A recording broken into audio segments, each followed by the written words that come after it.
Every new day offers a secret passage, not to the noise, but to yourself. As the Buddha said, the energy you emit, you draw in. The vision you hold, you manifest. Yet most people wake up only to fall back asleep. Not in bed, but in life. Scrolling endlessly, processing thoughts planted by others, chasing a reality that leaves them exhausted. But what if your morning became your power? What if the first thing you said to yourself could shape your entire day? Your mood, your peace, your focus, your life. In this video, you'll discover 5 powerful truths to tell yourself every single morning, rooted in Buddhist principles, emotional peace, and authentic inner evolution. 1. I am not my thoughts. I am the silence beneath them.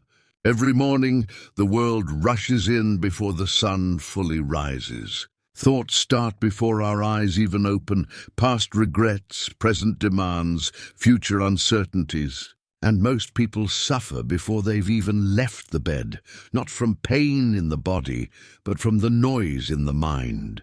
A silent tempest forms within our minds, and it steals our peace silently.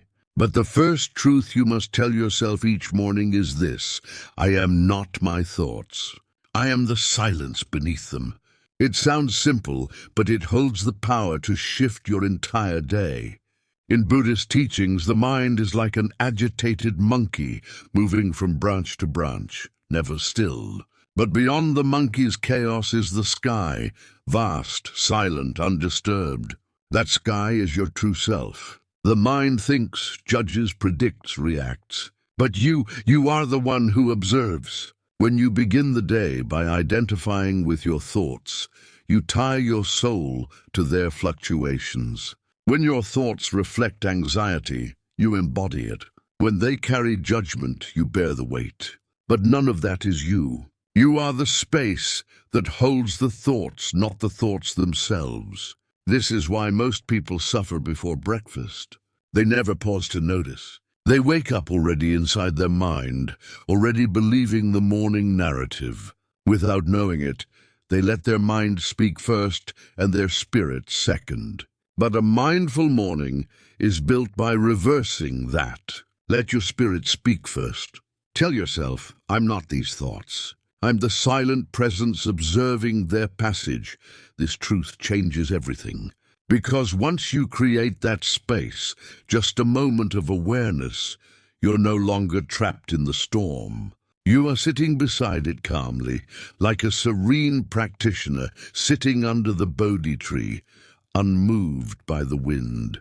When you observe instead of react, you give yourself the gift of choice. You are not the voice in your head. You are the awareness that hears it. And the more you rest in that silence, the more power you reclaim. So tomorrow morning, before the world has a chance to enter your mind, pause. Rest on the side of your bed, close your eyes, breathe in and speak this quietly to your heart. I am not my thoughts. I am the silence beneath them. 2. Everything I need is already within me. In the early hours, when the light is still soft and the world is just beginning to stir, a subtle false belief arises, a quiet lie that whispers, "You are incomplete." It arrives before your feet touch the ground. A thought that says, you have to grow more, gain more, demonstrate more. And in that moment you begin to chase. But before the first step of the day is taken, remember this truth. All I need already resides in my being. Buddhism teaches that suffering begins the moment we believe something outside us will complete us. The moment we forget our wholeness, we start grasping at achievement, acceptance, affection, recognition. It becomes a loop.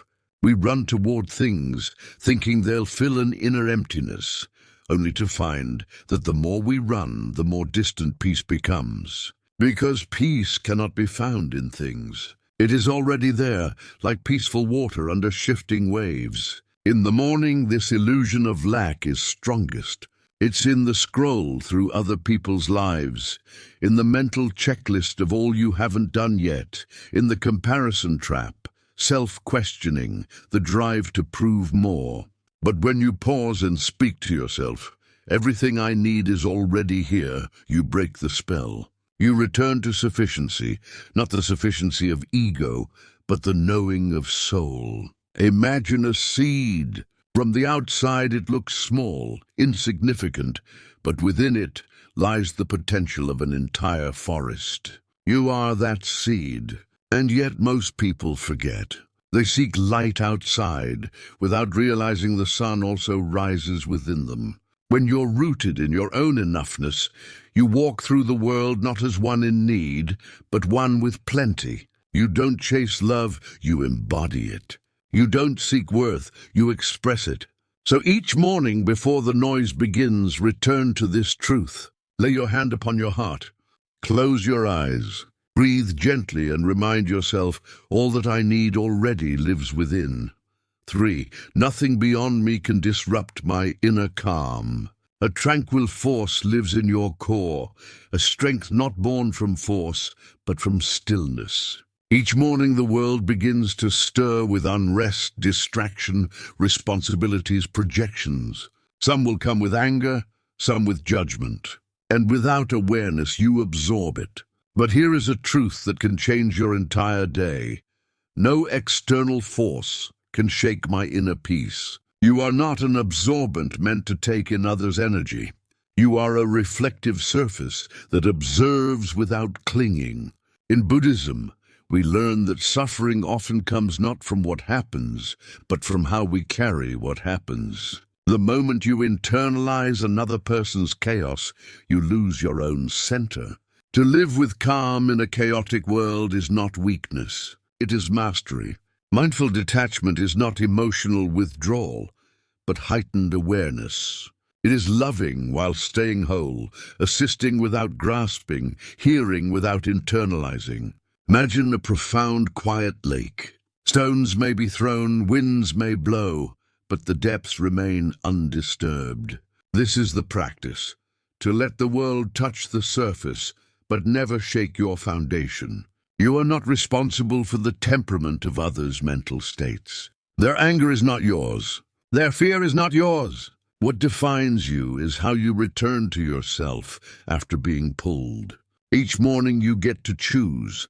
Will you bear the world's weight or move through it with grounded peace? Say to yourself gently, nothing beyond me can disrupt my calm. 4. Today I pick mindfulness over stress. Most people wake up already running, not with their feet, but with their mind. The pressure begins before the eyes fully open. Things to finish, emails to answer, obligations standing like soldiers at the door. This is the truth to carry into the start of each day. Today, I choose presence over pressure. When you rush your morning, you rush your life. You start the day not as a present individual, but as a mechanism, reacting, hurrying, checking, chasing. Before you've taken your second breath, the day is already in control of you. But Buddhism reminds us to return to your breath. Return to this moment, because this moment is the only place where life truly lives. The Buddha once said, "The issue is assuming time is unlimited.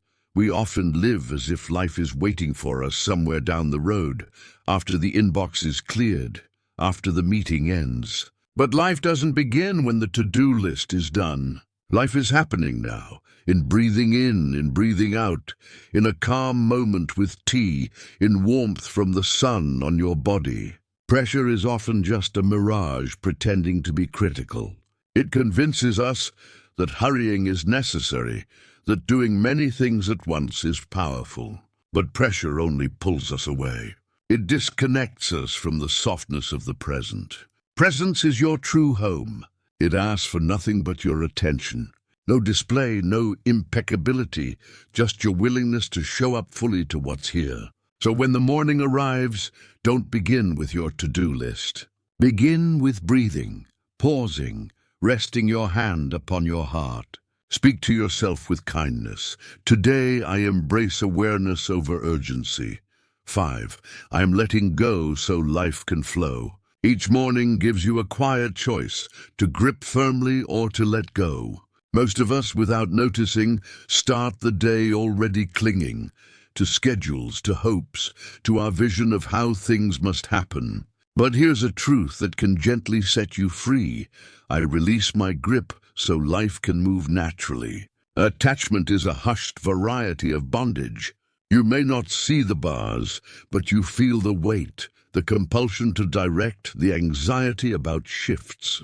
Buddhism teaches that suffering begins where attachment takes root. The moment you say, "This must happen," you invite fear. But life, like a river, was never meant to be forced. It was meant to be followed. Your plans matter, but they're not meant to become chains. When you clutch at destinations too desperately, you block what's trying to unfold. Letting go doesn't mean giving up. It means stepping into the flow, trusting a wisdom greater than your own. Bamboo moves with the air current, not because it's weak, but because it knows how to stay standing. In that surrender, you don't lose your strength. You discover it. So speak softly to your soul as the day begins. I relinquish the compulsion to orchestrate. I release how I imagine things. I trust life to lead. The more you loosen your grip, the more your life begins to flow, like air moving, like streams, like hours unfolding. You move with life instead of struggling against it. As the Zen teaching says, when the mind settles, truth reveals itself. Begin each day by attending to your soul and watch the world around you reflect your inner calm.